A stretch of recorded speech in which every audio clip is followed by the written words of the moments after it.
Hello everyone, welcome to our YouTube channel. So today I'm going to show you how to change username on TikTok.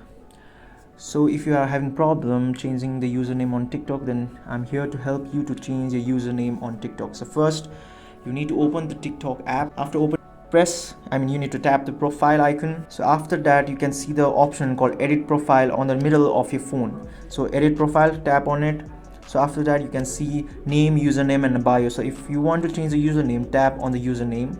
After that you can see this, your username is Mike Johnson 1111. So if you want to change it to another, just cancel this all and type the name that you like. So for example, John 111. So for this I have 111, which is not, so John 111 RRR. So this is the new name that I've changed. So you need to, so there's a save option on the top right corner. So tap on the save and set usernames. You have successfully saved the username and now you have changed the username on TikTok. So this was the process to change the username on TikTok. If you find this video helpful, please subscribe the YouTube channel and do not forget to like and share the video. Thank you very much. Meet you in the next video.